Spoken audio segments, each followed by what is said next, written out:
Hola a todos. Hoy vamos a contar una historia real que durante décadas fue deformada, ocultada y edulcorada por la industria del espectáculo. La historia de Mariah Callas no es la de una diva perfecta. Es la de una mujer destruida desde la infancia por quienes debían protegerla. Antes de hablar de su fama, de su voz y de los hombres poderosos que marcaron su destino, es necesario entender algo esencial. El infierno de Mariah Callas no comenzó en los teatros de ópera. Comenzó exactamente el día en que nació. Nueva York, 2 de diciembre de 1923. En un hospital de Manhattan, una pareja de inmigrantes griegos espera el final de un parto complicado. Evangelia Dimitriadis aprieta las sábanas con desesperación. Durante 9 meses había rezado por un hijo varón. 2 años antes había perdido a su pequeño Basilis por una meningitis y ese dolor nunca se cerró. Para ella, ese nuevo nacimiento era la última oportunidad de reemplazar al hijo muerto. Cuando la enfermera le acerca al bebé, Evangelia no sonríe, no lo toma en brazos, no pregunta si está sano. Es una niña. Evangelia se gira hacia la pared y cierra los ojos. Durante 4 días completos esa recién nacida permanece sin nombre. 4 días sin identidad, sin un gesto de amor, como si el mundo entero supiera que no era bienvenida. Finalmente, por presión del hospital, la llaman María Ana Cecilia Sofía Kalogeropoulos, un nombre largo para una niña que nadie quería cargar. Sus propios padres ni siquiera van a registrarla. Mandan a un conocido. El primer acto oficial en la vida de Mariah Callas fue el rechazo absoluto de su propia familia. Piensa en eso por un momento. Una bebé sin nombre durante días, sin contacto afectivo, sin una mirada de ternura. Los psicólogos llaman a esto herida de abandono primario. Es un trauma que se graba antes de que existan las palabras. Una herida que no sana nunca. Y esa herida acompañaría a Mariah hasta el último día de su vida.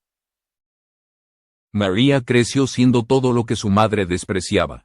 Era obesa, torpe, miope, con gafas gruesas, acné en el rostro y una timidez que la hacía parecer invisible. Para Evangelia, la belleza era el único valor de una mujer y Mariah no encajaba en ese molde. Su hermana mayor, Jackie, era lo opuesto, delgada, sociable, atractiva. La favorita absoluta, Evangelia la bestia, la exhibía y la adoraba. Mariah era la sombra, el error, el recordatorio constante de no haber tenido el hijo varón que deseaba.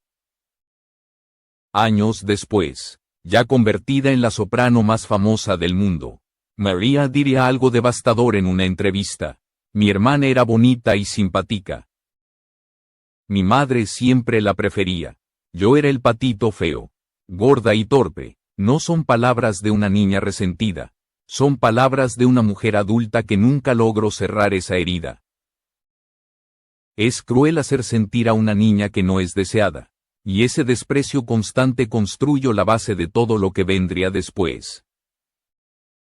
Pero cuando Mariah tenía apenas 4 años, Evangelia descubrió algo que lo cambió todo. La niña cantaba. Y su voz no era normal. No era una voz infantil bonita. Era un fenómeno, un torrente sonoro que dejaba atónitos a quienes la escuchaban. Donde otros vieron un don que necesitaba cuidado, Evangelia vio una oportunidad. No vio a una hija talentosa.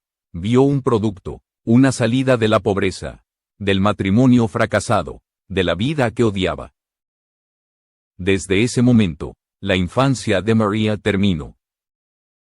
A los 5 años comenzaron las clases de piano.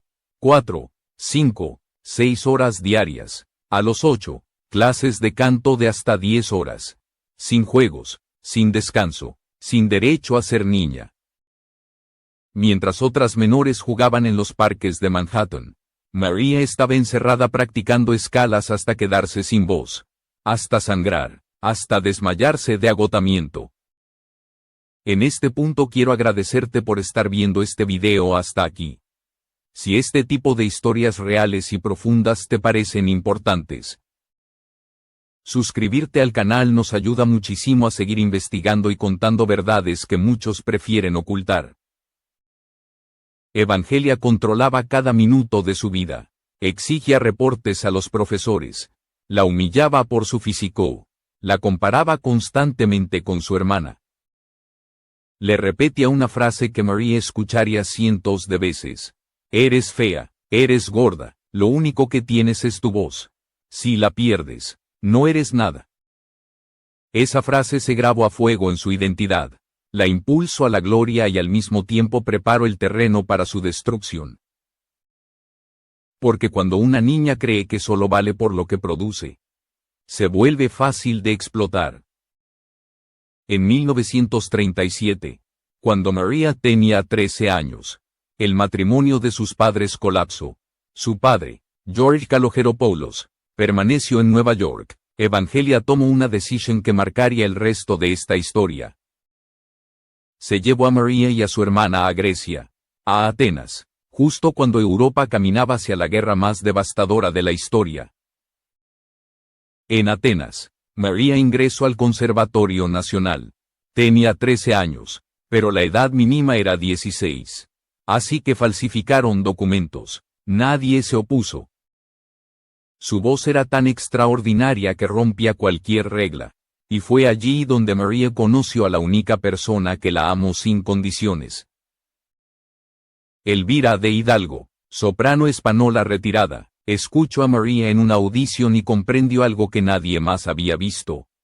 No solo una voz prodigiosa, sino una niña rota, hambrienta de afecto. Elvira decidió protegerla. Le enseñó técnica, disciplina y elegancia escénica, pero sobre todo le dio algo que María nunca había tenido: amor sin condiciones. Elvira la abrazaba cuando fallaba, le decía que valía más que su voz. Para María, ella fue siempre su madre artística, porque la biológica solo la había visto como una inversión. Pero el daño ya estaba hecho. María no sabía confiar. Cada gesto de ternura le parecía sospechoso. Esperaba siempre el golpe. Esa desconfianza la haría vulnerable, muy vulnerable, y entonces llegó la guerra.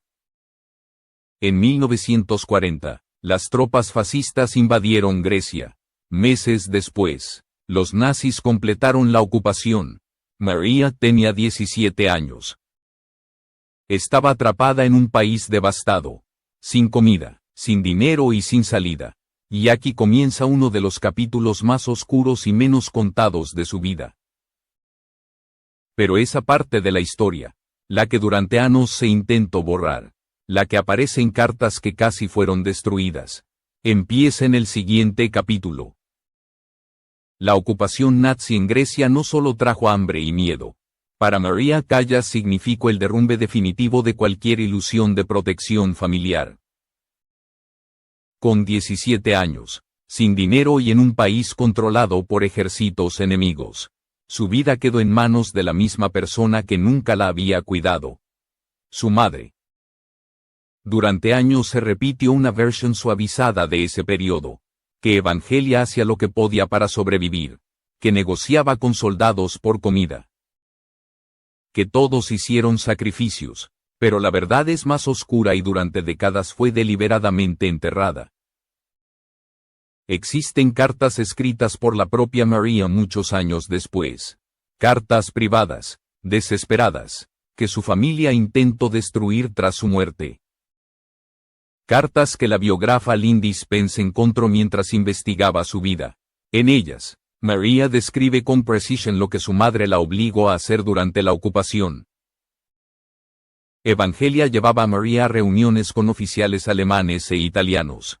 No como cantante, no como artista, como moneda de cambio, la sentaba en sus piernas. Permitía que la tocaran, permitía que invadieran su cuerpo adolescente a cambio de latas de comida, raciones militares, favores mínimos que separaban la supervivencia del hambre absoluta. María era virgen, era una niña, y su madre observaba desde un rincón, calculando el valor de cada caricia forzada. La excusa siempre era la misma: si no hacemos esto, morimos. Piensa en tu hermana, piensa en mí. Convierte a María en responsable de la vida de toda la familia. Eso tiene un nombre: parentificación extrema. Obligar a un hijo a cargar con el rol de adulto, con la culpa, con el miedo, con la responsabilidad de mantener vivos a quienes deberían protegerlo. María no solo perdió su adolescencia, perdió su derecho básico a decir no. En una de sus cartas, María escribió que su madre intentó ofrecerla directamente a soldados nazis a cambio de comida. No como rumor, no como interpretación. Como un hecho que la marcó para siempre. Esa experiencia destruyó cualquier noción sana de amor, de límites, de seguridad. María encontró una forma parcial de escapar. Descubrió que si cantaba para los soldados, algunos se conformaban con eso. Su voz los hipnotizaba.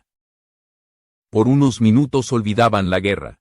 Y por esos minutos, María evitaba algo peor. Su voz la salvó físicamente, pero no emocionalmente.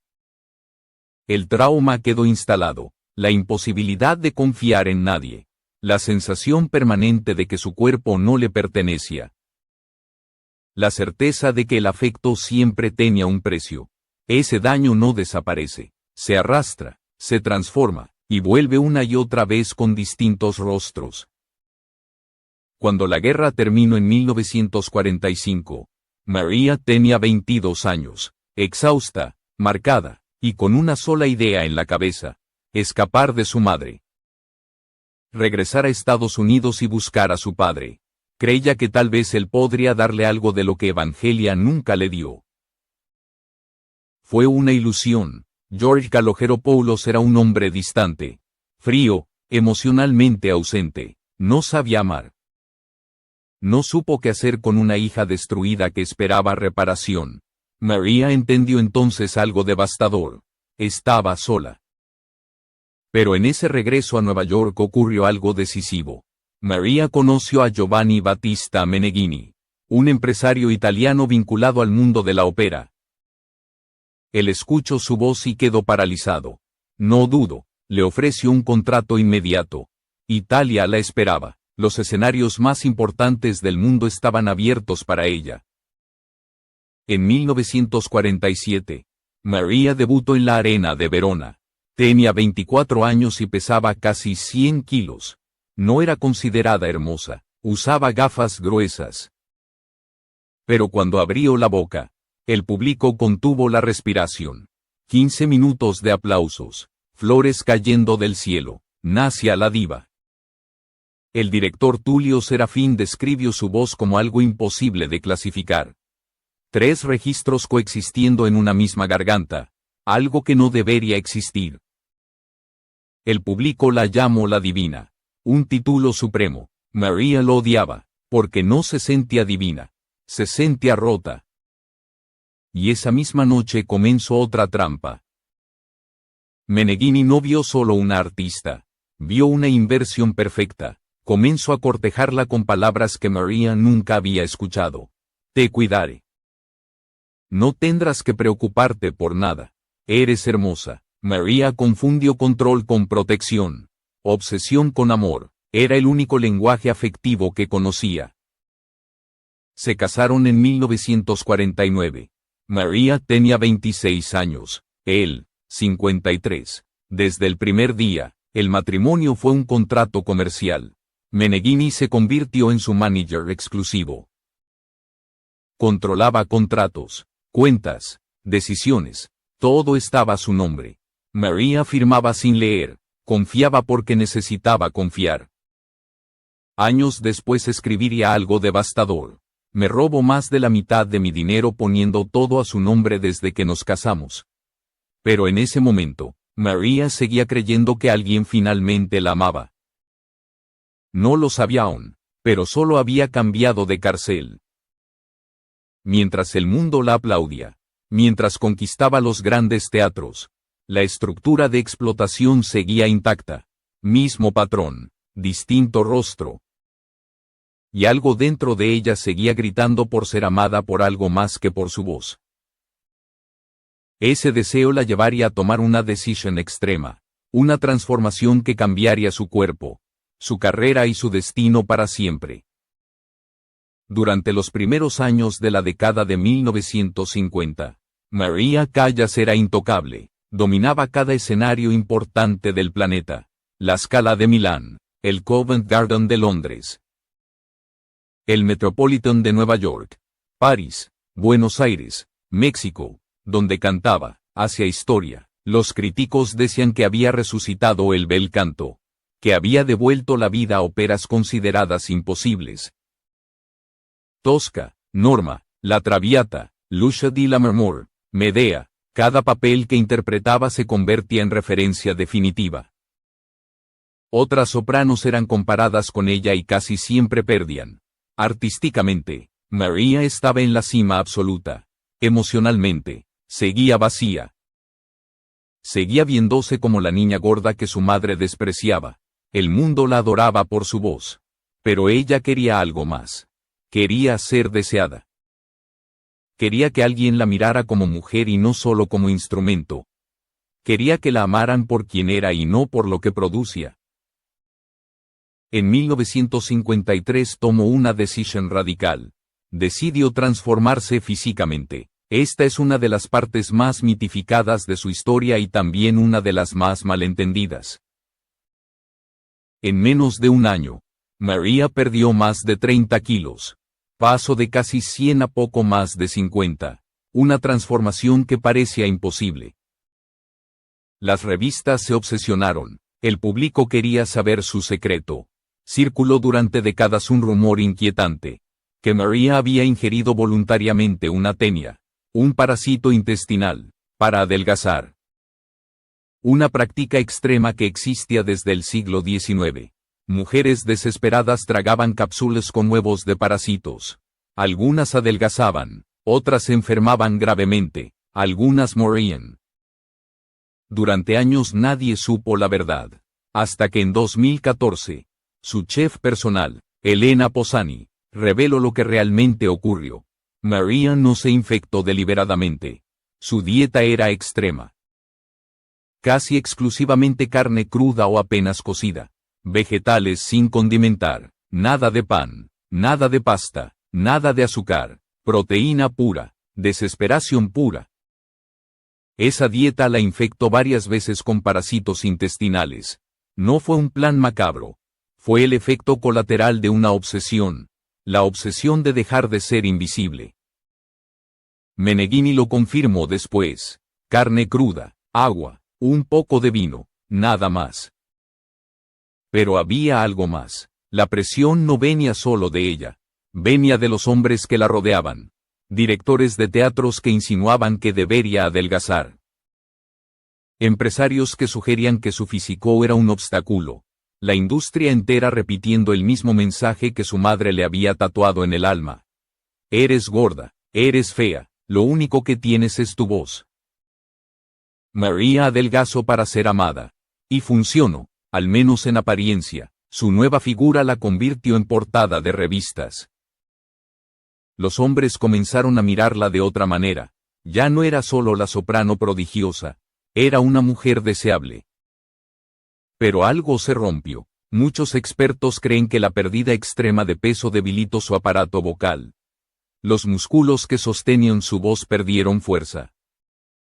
La resonancia cambió. Las notas agudas comenzaron a costarle. Mariah había sacrificado parte de su don para obtener la posibilidad de ser querida. Cambió su voz por la esperanza de amor. Y entonces apareció el hombre que llevaría esa destrucción a otro nivel. 3 de septiembre de 1957. Hotel Danieli, Venecia. Un baile de máscaras organizado por Elsa Maxwell. Mariah tenía 33 años y era la mujer más poderosa del mundo de la ópera. Esa noche conoció a Aristóteles Onassis. Uno de los hombres más ricos del planeta. Magnate naviero griego. Coleccionista de mujeres famosas. Casado. Poderoso. Peligroso. Onassis no se enamoró de Mariah. La quiso poseer. Era el trofeo perfecto. Mariah, que había pasado su vida confundiendo obsesión con amor, no supo reconocer la diferencia. Onassis la cortejó con una intensidad brutal. Flores diarias, joyas imposibles, palabras precisas, exactamente las palabras que ella necesitaba oír. Te amo por ti, no por tu voz, por María. Era una mentira calculada, pero María quería creerla tanto que se convenció de que era verdad. En 1959, Onassis preparó su jugada maestra. Invitó a María y a su esposo a un crucero en su yate, el Cristina, el barco más lujoso del mundo. Políticos, aristócratas, millonarios, un escenario flotante de exceso absoluto. Durante semanas, Onassis sedujo a María frente a todos, frente a su propia esposa, frente a Meneghini, frente al mundo. El escándalo lo excitaba. El poder de tomar lo que quería mientras nadie se atrevía a detenerlo. Una noche, María se entregó por completo. En una carta posterior escribiría una frase que lo resume todo. Soy toda tuya, haz conmigo lo que quieras. Esa frase explica a María Callas mejor que cualquier biografía. Una mujer tan hambrienta de amor que se entregaba sin límites a quien le ofreciera migajas de afecto. 3 meses después, María dejó a Meneghini, renunció a su matrimonio, renunció a estabilidad, renunció a gran parte de su carrera. Se convirtió en la amante oficial de Onassis. El mundo la destrozó públicamente. La llamaron rompehogares, traidora. Nadie conocía la verdad de su matrimonio anterior. Nadie preguntó. María creía que por fin había encontrado el amor verdadero. No sabía que estaba entrando en el periodo más oscuro de su vida. Porque lo que sucedía cuando las puertas se cerraban, cuando no había cámaras, cuando nadie miraba, era mucho peor de lo que el mundo imaginó. Y eso es lo que vamos a contar en el siguiente capítulo. Cuando el mundo hablaba de una historia de amor apasionada entre María Callas y Aristóteles Onassis, la realidad era muy distinta. Detrás de los yates, las joyas y las portadas de revistas, se escondía una relación marcada por el control, la humillación y el abuso sistemático. Durante años se romantizó ese vínculo. Se dijo que Onassis la había rescatado, que por primera vez María conoció el amor verdadero. Pero los diarios personales, las cartas y los testimonios recogidos por la biógrafa Lindy Spence revelan una verdad perturbadora. Onassis no solo era infiel y dominante, era violento. María confesó a amigos cercanos que él la amenazaba físicamente, que la humillaba delante de empleados y visitantes cuando bebía, que la trataba como una posesión. Pero lo más grave ocurría en privado. Según esos testimonios, Onassis le daba sedantes, pastillas que la dejaban inconsciente. María relataba que después de tomarlas, él hacía con su cuerpo lo que quería. Encuentros que ella no recordaba, encuentros a los que nunca consintió. Era abuso repetido durante años. Lo más devastador es que María sabía lo que esas pastillas hacían. Las había visto antes, y aún así las tomaba, porque parte de ella quería desaparecer, no sentir, no estar en su cuerpo. Era una forma de huir de una vida que siempre la había lastimado. Ese mecanismo tiene un nombre: disociación. Es una respuesta común en víctimas de abuso prolongado. El cuerpo se convierte en algo ajeno. La mente se va a otro lugar para sobrevivir. María no era débil, estaba atrapada en un patrón que había comenzado en la infancia. Mientras tanto, su carrera se resquebrajaba, su voz ya no era la misma. El desgaste emocional, la pérdida de peso extrema, la presión constante y el abuso estaban cobrando factura. El público empezaba a notarlo. Y María lo sentía. En 1960, algo cambió todo. María descubrió que estaba embarazada. Por primera vez en su vida sintió esperanza real. Un hijo, una familia. La posibilidad de romper el ciclo. Canceló compromisos. Se cuidó. Soñó con un futuro distinto. Escribió cartas describiendo la habitación del bebé, los nombres posibles, las canciones que le cantaría. Quería darle el amor que a ella le habían negado. Quería ser la madre que nunca tuvo. Onassis reaccionó con frialdad absoluta. Exigía que abortara. Ya tenía herederos. Un hijo con su amante arruinaría su imagen y su imperio. María se negó. Fue la primera vez que le dijo no, y ese acto tuvo consecuencias irreparables. El 30 de marzo de 1960, en una clínica de Milán, María dio a luz prematuramente. Estaba prácticamente sola. Onassis no fue. El bebé nació con graves problemas respiratorios y murió a las pocas horas. María nunca pudo verlo, nunca pudo abrazarlo, nunca pudo despedirse. El niño fue enterrado en un cementerio a las afueras de Milán bajo un nombre falso. No fue reconocido como hijo de Onassis ni como hijo de Callas. María visitaba esa tumba en secreto, de noche, para que nadie la viera. Cantaba para él, romanzas, arias, la voz más famosa del mundo cantándole a un hijo sin nombre. María nunca se recuperó de esa pérdida. Algo dentro de ella se apagó. La esperanza, la capacidad de imaginar un futuro. Onassis siguió tratándola como un objeto.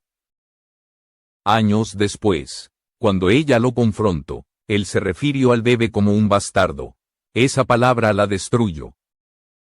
En 1961, durante una función de Medea en la Scala de Milán, el público comenzó a abuchearla. María transformó ese momento en algo extraordinario. Dejó de actuar y comenzó a ser. Cada palabra salía cargada de toda su historia. El teatro quedó en silencio. Luego vinieron los aplausos. Pero los aplausos no curan. La voz seguía deteriorándose, la carrera se apagaba, y entonces llegó el golpe final. En 1968, María se enteró por el periódico de que Onassis se había casado con Jacqueline Kennedy. No hubo aviso, no hubo llamada. 9 años de su vida borrados en una noticia. María quedó devastada, había sacrificado su carrera, su voz y a su hijo por ese hombre, y fue reemplazada sin explicaciones.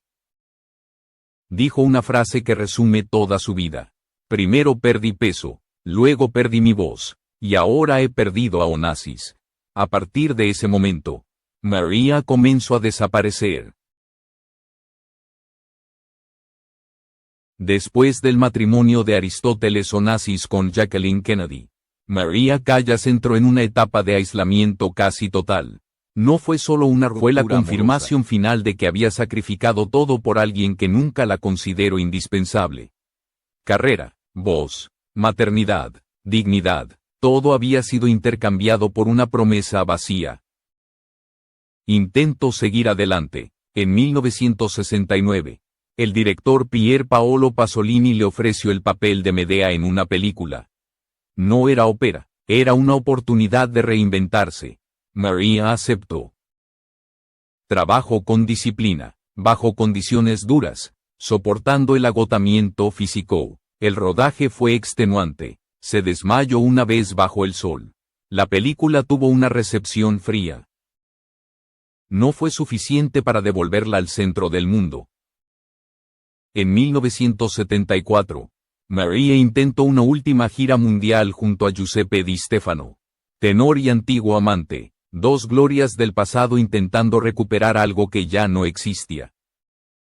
La voz de María temblaba, perdía notas, el público ya no aplaudía con admiración, sino con compasión, los críticos fueron despiadados. El último concierto fue el 11 de noviembre de 1974 en Sapporo, Japón. María tenía 50 años, sabía que era el final. Esa noche cantó en público por última vez. Y después, desapareció. Se recluyó en su apartamento de la avenida Georges Mandel en París. Un piso enorme, silencioso, demasiado grande para una mujer sola. Su única compañía eran 2 empleados fieles y sus perros. No recibía visitas, no contestaba el teléfono, se convirtió en un fantasma.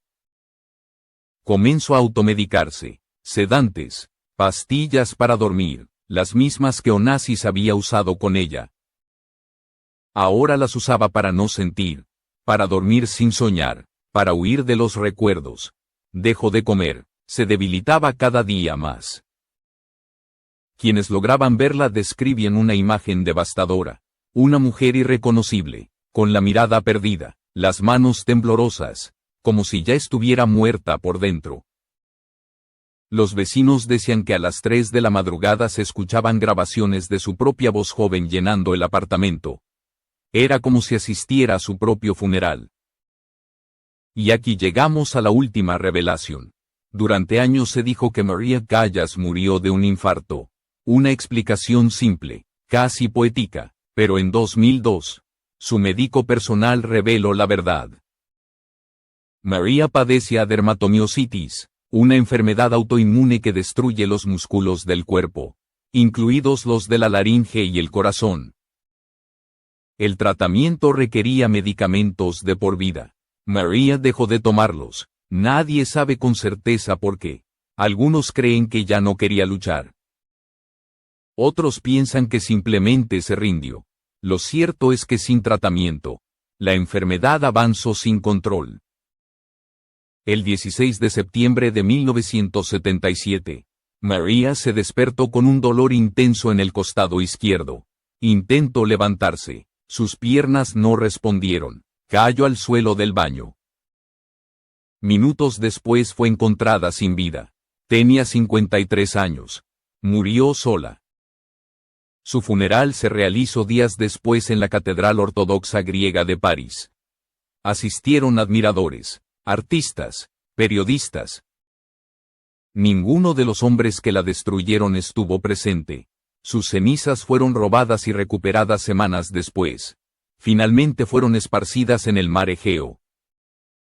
Pero incluso después de muerta, su historia siguió siendo incompleta, porque aún queda algo por decir, algo que resume todo lo que Maria Callas fue y todo lo que el mundo le negó. La historia de Maria Callas suele terminar con una imagen romántica, la diva solitaria, la voz apagada, el mito eterno.